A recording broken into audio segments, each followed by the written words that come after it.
Good morning everyone, this is Professor Vincent Torre Bongolan. Mainit na issue nga po ang kinakaharap ngayon ng Senado kaugnay po sa impeachment complaint na iniakyat po ng House of Representatives mula po noong February 5, 2025. Okay, so dahil nga po hanggang sa kasalukuyan ay hindi pa rin po nag-uumpisa ang Senado para dinggin ang impeachment complaint na isinampa laban kay Vice President Sara Duterte. Dahil dito ay nabuo ang maraming haka-haka at maraming agam-agam at maraming pagbibintang ng mga kongresista na sinasabing tila natatakot si Chis Escudero na umpisahan ang impeachment trial against the Vice President. Takot nga ba talaga si Chis Escudero? No? Kaya hindi nag-uumpisa ang impeachment trial. Dahil meron pa di umanong tinatawag na Chis 11, isang grupo na kung saan ang layunin po ay patayin ang impeachment trial. Meron pa rin pong kumakalat na isang balita na kung saan si Senator-elect Rolando Bato de la Rosa ay naghain nga po at bumuo po ng resolution na kung saan ay naglalayong patayin po ang impeachment trial. Okay, ang katanungan, legal ba, valid ba, makatarungan ba at naaayon ba sa proseso ang isang resolusyon? Okay, kung ang pagbabasihan po natin ang ating konstitusyon, maging ang Senate Rules on Impeachment, mga kaibigan, ay hindi po valid, no? Hindi po valid ang resolution na yan. So, ibig sabihin, yung resolution na yan, mga kaibigan, ay hindi po tinatanggap. Ibig sabihin, hindi po karapat-dapat at hindi po yan tinatanggap legally and illegally. Ano? So, wala po yan. Wala pong ganyang rules na pwedeng mag-submit ng resolution. Yan po ay lamang, ginagalit lamang kayo ni Senator Bato de la Rosa. Kaya wag kayong tanga, mga kongresista. Ayun, yung mga grupo nitong si Franz Castro Patola. Yan, grupo ni Raul Manuel. Grupo ni Arlene Brosas. Sino pa ba? Yung mga nagsulong. Ito si Percival Sendanya. Sino pa ba? Yung Kabataan Youth Party List na si Attorney Renico. Ayan, so sagutin mo muna, Attorney Renico, yung rapist dyan sa Kabataan Youth Party List. Ayan, so yung isang miyembro ninyo, no, na nagreklamo na at sinabi niyang 3 beses na po siyang ginahasa. Alright, anong problema? Bakit 3 beses na siyang ginahasa? At bakit hindi niyo raw inaaksyonan? Kahit anong gawin po niyang pagdulog sa inyong tanggapan, sa inyong opisina, ay hindi ninyo kumbaga hindi ninyo binibigyan ng pansin yung kanyang reklamo. Doon naman sa nagahasa, ayan, bakit ngayon ka lang nagreklamo? Anong dahilan mo? Bakit ngayon ka lang nagreklamo? Sino ba yung rapist mo? No? Sino ba yung nang rape sa iyo sa unang pagkakataon? Nag-enjoy ka ba? Type mo ba? Kaya hindi ka nagreklamo? Pangalawa, ganun din ba yung nangyari? No? Okay ba sa'yo yung ginahasa ka? Hindi ka nagreklamo, hindi ka nag-ingay. Pangatlo, ngayon ka nagreklamo, anong dahilan? Dahil pangit ba yung nanggahasa sa'yo o hindi mo na gusto yung nanggahasa sa'yo? Nawala na yung pagkaano mo. Di ba? So, questionable din yan. Okay? Para sa akin, ay ano yan sa'yo? Lesson learned. Lesson learned. Kumampi ka sa Kabataan Youth Party List, tanggapin mo yung ganyang kapalaran. Minahal mo yung party list na yan, dyan ka umanib, dyan ka nakisama, then accept the fact. No? Ayaw nyo dun sa mga matitinong party list, Duterte Youth Party List at iba pang party list na matitino. Dyan kayo nagsusumiksik sa Gabriela, sa ACT Teachers Party List, sa Makabayan Black. Yan, di ba yan yung gustong-gusto ninyong party list? No? Yan yung gustong-gusto ninyong party list eh. O, di mag-join kayo dyan. Panindigan mo, wag ka magreklamo na kung ano-anong ginawa sa'yo dyan. No? Dapat maging proud ka kasi pangarap mo na maghahasa nangyari. No, pasensya na. Pero ganyan yan. Okay? So, eto na nga mga kaibigan. No, eto na nga mga kaibigan. Binubuyo, no? Binubuyo, tinitis ng mga kongresista si Senate President Chis Escudero na takot daw, dinedelay nito yung impeachment ni VP Sara Duterte. Pero ang tanong dito mga kaibigan, meron ba talagang pumipigil na patayin o pumipigil kay Chis Escudero, no, na wag ituloy ang impeachment, patayin ang impeachment? Okay, makinig kayo mga kaibigan. Ito, opinion ko lang naman. No, ito po ay obserbasyon ko lang naman. Alright? Ito po ay walang iba. Para sa akin, ay si Liza Araneta. No, si Liza Araneta. Bakit? Sanggang dikit po yan si Senate President Chis Escudero sa si Liza Araneta. Sanggang dikit. Pati nga nung nagpunta sila sa Amerika at merong namatay, di ba, si Mr. Tantoco na namatay di umano sa droga, ayan, na overdose sa droga. At kasama po si Chis Escudero doon sa Amerika. At na-hold pa nga po, no, na-hold pa nga po si Liza Araneta ayon kay Miss Maharlika. At kinonfirm din po yan ni Vice President Sara Duterte na na-hold niya po si First Lady Liza Araneta. At kasama po doon si Senate President Chis Escudero. Okay. So, in-announce po yan. Pero hindi po yan ang dahilan. Hindi po yan ang bala. Hindi po yan ang dahilan para ipatigil ni Liza Araneta ang impeachment laban kay Vice President Sara Duterte. Ito po ang pasabog na sa aking palagay ang dahilan kaya inuutusan, sinasabihan, no, sa madaling salita, ang tao sa likod para mapospon ng impeachment trial against Vice President Sara Duterte hanggang sa ito ay mamatay, constitutionally dead, ay si Liza Araneta. Kung inyong matatandaan ang mainit na usapin sa Quadcom, lumabas ang tungkol sa envelope ng manganib ang buhay ng Chief of Staff ni Vice President Sara Duterte, si Attorney Zulaika Lopez. Pinakontempt po nila ang isang abogada na wala naman pong kasalanan, na wala rin pong kasong isinampa. Si Attorney Zulaika Lopez ay sumasagot lang naman sa katanungan ng mga kongresista. And then, kinontempt po ito. Eto na nga, nanganib ang buhay. Dito ay nagpuyos sa galit si Vice President Sara Duterte. Ang sabi niya, ginigit-git ninyo ako. Yan, di ba? Ginigit-git ninyo ako, putang ina ninyo. Yan po ang sabi ni Vice President Sara Duterte. Ano pa? Naaalala mo? Yan, naaalala mo? You sent me written instruction. May video. You sent me written instruction. White envelope, binigyan mo ako ng white envelope at ang sabi mo, ibigay ko sa DepEd.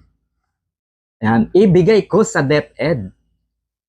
At yun ang ginawa ko, ibinigay ko sa DepEd yung white envelope. Sabi mo, meron kang video instructions to me. Kilala ko siya, ganyan-ganyan. I've been waiting for, I've been on here for so many times and so on and so forth. Diba? I-research niyo yun, yung eksaktong words ni VP Sara nang galit na galit siya.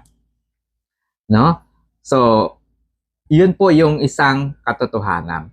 And then lumabas sa Quadcom na mayroong isang DepEd Undersecretary na ang pangalan ay Gloria Mercado. Mayroon siyang hawak na sobre at ang sabi niya, yun ay galing kay Vice President. Ito nga ba yung instruction na ibinigay ni Liza Araneta Marcos kay Vice President Sara Duterte na ibigay sa DepEd na ibinigay naman talaga ni VP Sara? Okay? Tapos sabi ni VP Sara, wag kang mag-alala ma'am. Ayan, wag kang mag-alala ma'am. May kinausap na akong tao. Kapag ako ay toink, patayin mo si BBM, si Liza Araneta, at si House Speaker Martin Romualdez. Pansin nyo yun guys, yung sa ganito ni Madam Vice President, may guhit. May guhit.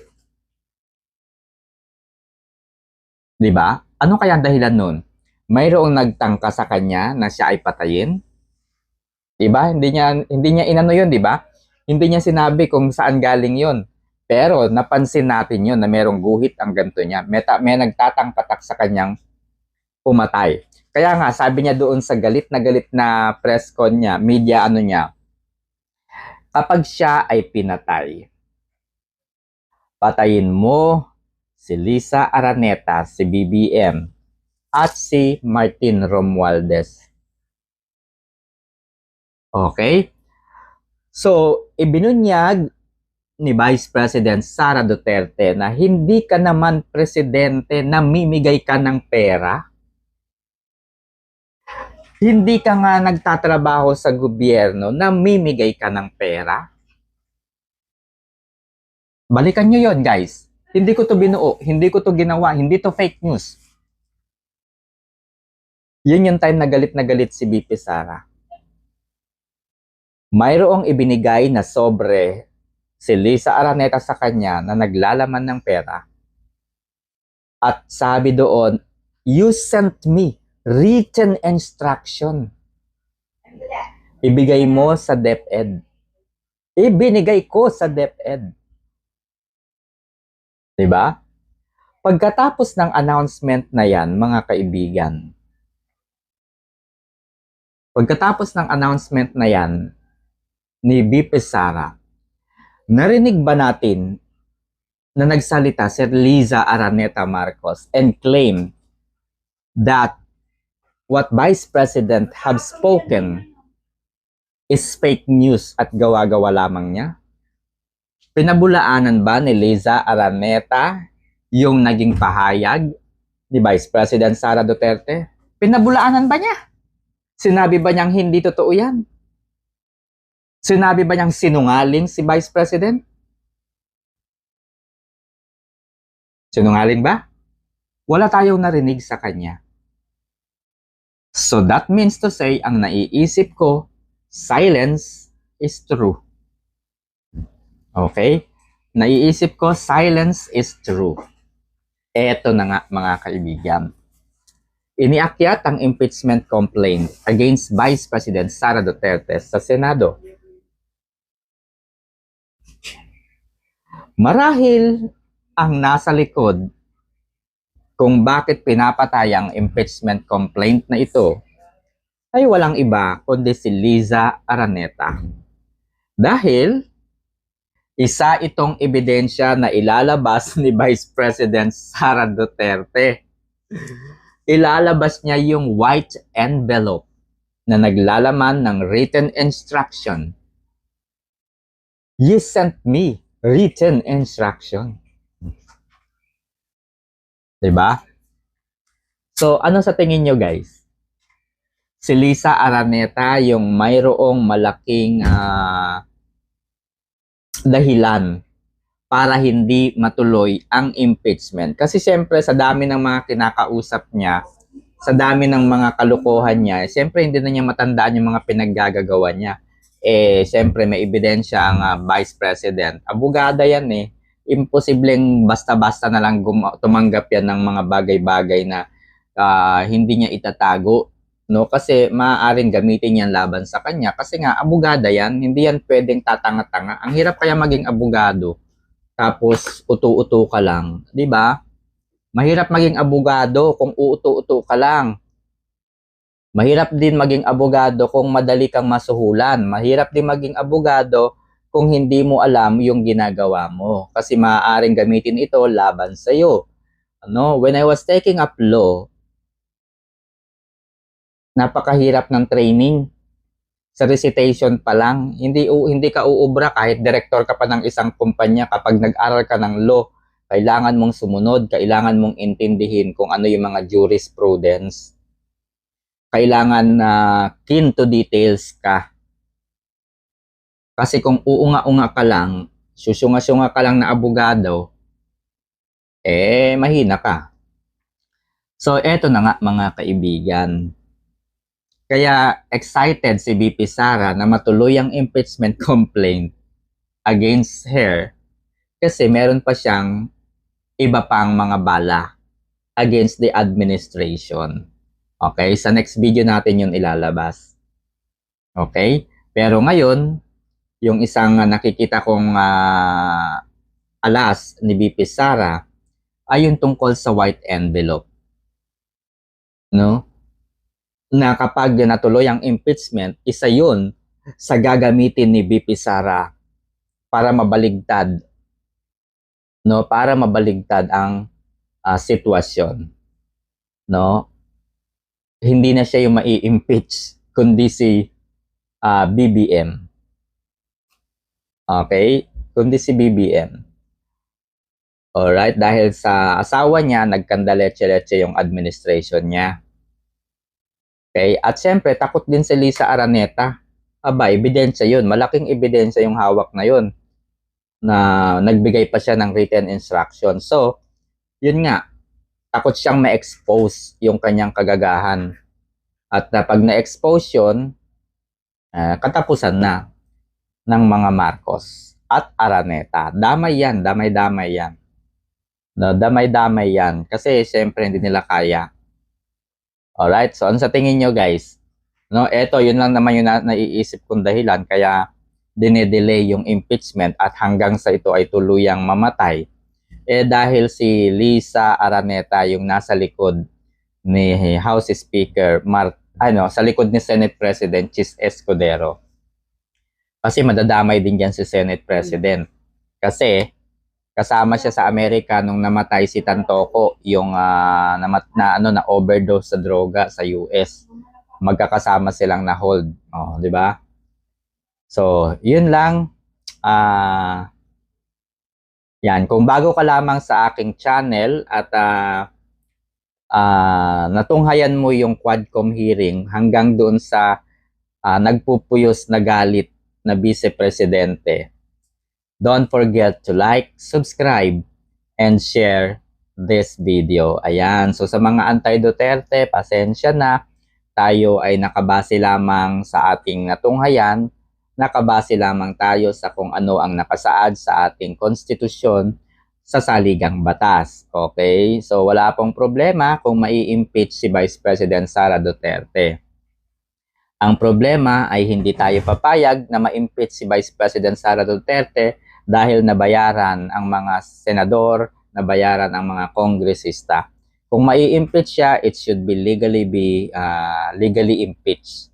Okay, kung meron kayong sapat na ebidensya laban sa BP, edi kampi-kampi tayo. Pero kung ganyan na kasinungalingan yung gagawin ninyo, yung mga uto-uto, yung mga anti-Duterte, yung mga uto-uto yan, mga yan minsan, manonood yan, makikinig, tapos titirahin yung inyong personal na buhay. Ganyan ang ugali ng mga anti-Duterte. Sasabihin nila, yung pilay ang ingay-ingay. Di ba? Ganyan kasi yung mga anti-Duterte. Mga bobo kasi yung mga yan mga bobo yung mga yan. Tingnan nyo si tawag dito, si Larry Gadon. Ang sabi niya sa kanya, mga bobo, ayun, na-disbar, hindi na siya abogado. Si bobo nga.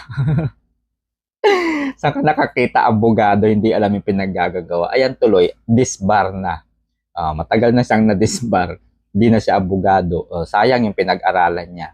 Hindi naman pala sayang kasi hindi rin naman siya natuto nung siya ay nag-aaral. Diba? Ang tunga-tungaks niya. Ang bobols ng si Larry Gadon, guys. Alam nyo ba si Larry Gadon, yung advisor ni President Bongbong Marcos, advisor on poverty alleviation, pero ang nangyari, hindi naman nabawasan yung kahirapan ng Pilipino. Marami pa rin naghihirap at mas marami pa po ang nawalan ng trabaho, di ba? Kasi nga yung advisor ng Pangulo, bobo. Di ba? Anong ipapayo niya kay President? Kung bobo mismo yung advisor. Nakakahiya talaga ba?